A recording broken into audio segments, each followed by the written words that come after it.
खेल समझ लिया है इस देश के कानून को, यहाँ की व्यवस्था को। कुछ तत्वों का बस चले तो जिस प्रकार किसी पब्लिक ट्रांसपोर्ट में एक रूमाल रखकर जगह घेर लेते हैं, उसी प्रकार ये लोग जमीनों पर रूमाल रख रख कर अपना दावा ठोकना शुरू कर दें। यूं तो अभी भी इसी रूमाल रखने वाली प्रक्रिया के तहत बहुत कुछ होता जान पड़ता है। जहां कांग्रेस की सरकारों ने गुलामी के प्रतीकों के रूप में वक्फ अधिनियम 1995 दे दिया, जिसका उपयोग करते हुए कितनी संपत्तियों को उनके असल मालिकों की नाक के नीचे से अपना बना लिया और असल मालिक को कभी पता ही नहीं चला कि उनकी संपत्ति उनकी नहीं बल्कि वक्फ वाले चच्चा की हो गई है। अब इस दावे के खेल में जहां योगी सरकार ने उत्तर प्रदेश में पहले राज्य भर में सभी अवैध रूप से संचालित होने वाले मदरसों के सर्वेक्षण का काम शुरू किया हुआ है, उसी बीच अब योगी सरकार ने वक्फ की संपत्तियों के सर्वेक्षण का आदेश दे दिया है। नमस्कार, आप देख रहे हैं TFI, जो है देश का सबसे विश्वसनीय ऑल्टरनेट न्यूज मीडिया पोर्टल। मैं पद्माश्री शुभम आपको बताऊंगी कि कैसे आधुनिक समस्याओं के लिए योगी समाधान अब आवश्यक हो गया है और इस योगी समाधान का अगला लक्ष्य है वक्फ संपत्तियों का सर्वेक्षण। आगे बढ़ेंगे, लेकिन उससे पहले अगर आपको हमारा काम और हमारे विचार पसंद आ रहे हैं तो हमारे वीडियो को लाइक करें और हमारे चैनल को सब्सक्राइब कर लें। दरअसल मदरसों के बाद उत्तर प्रदेश की योगी सरकार अब यूपी वक्फ बोर्ड की संपत्तियों का भी सर्वे करेगी। मुख्यमंत्री योगी आदित्यनाथ ने 1 महीने के भीतर सर्वे को पूरा कर रिपोर्ट सौंपने का निर्देश दिया है। साथ ही उन्होंने निर्देश दिया है कि वक्फ बोर्ड की संपत्तियों को राजस्व रिकॉर्ड में दर्ज किया जाए।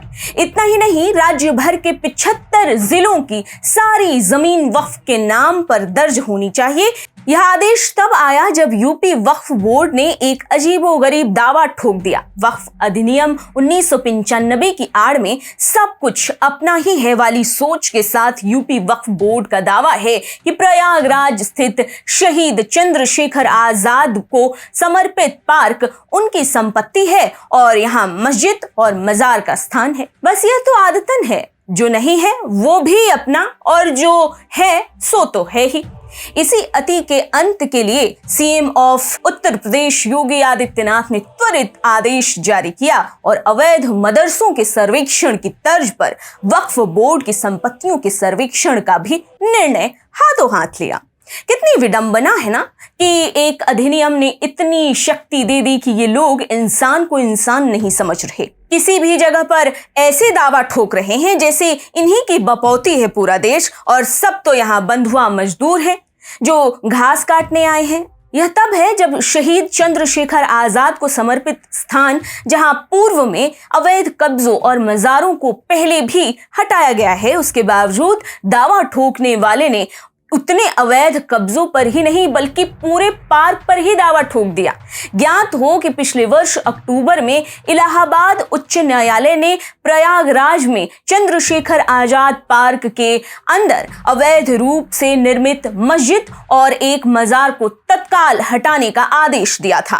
कोर्ट ने अपने आदेश में जितेंद्र सिंह नाम के एक याचिकाकर्ता की याचिका पर सुनवाई करते हुए कहा, हम चाहते हैं कि पार्क सभी अतिक्रमणों से मुक्त हो। याचिकाकर्ता ने कहा कि इस पार्क का अस्तित्व खतरे में है क्योंकि मुस्लिम समुदाय के कुछ सदस्यों ने अवैध रूप से कब्रों का निर्माण किया था और एक संरचना को मस्जिद में बदलने की कोशिश कर रहे हैं।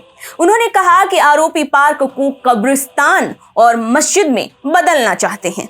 इस पर सुनवाई हुई और आदेश पारित करते हुए कार्यवाहक मुख्य न्यायाधीश मुनीश्वर नाथ भंडारी और न्यायमूर्ति पीयूष अग्रवाल की खंडपीठ ने निर्देश दिया कि 1975 के बाद बने इस ऐतिहासिक पार्क पर सभी अवैध अतिक्रमणों को 2 दिनों के भीतर हटाया जाए। बाद में प्रयागराज विकास प्राधिकरण ने चंद्रशेखर आजाद पार्क से सभी अवैध कब्जे और कब्रें निकाल दी। इस पार्क की कितनी महत्ता है इसका अनुमान इस बात से ही लगाया जा सकता है कि स्वतंत्रता सेनानी चंद्रशेखर आजाद ने 27 फरवरी 1931 को उक्त पार्क में देश के लिए अपने प्राणों की आहुति दे दी थी और तब उनकी आयु मात्र 24 वर्ष की थी।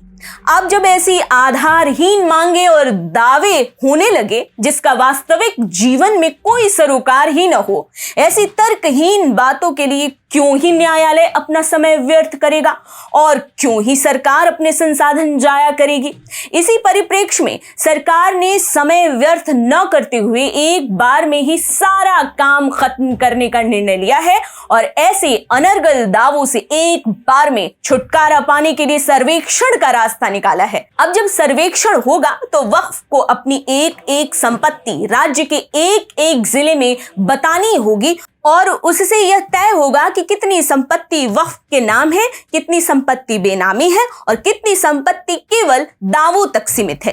शेष सारगर्भित बात यह है कि वक्फों पर नकेल कसने और झूठ से पार पाने के लिए आधुनिक समस्याओं के लिए योगी समाधान का उपाय बाहर आया है और इसका प्रत्यक्ष प्रमाण वक्फ संपत्तियों का सर्वेक्षण है।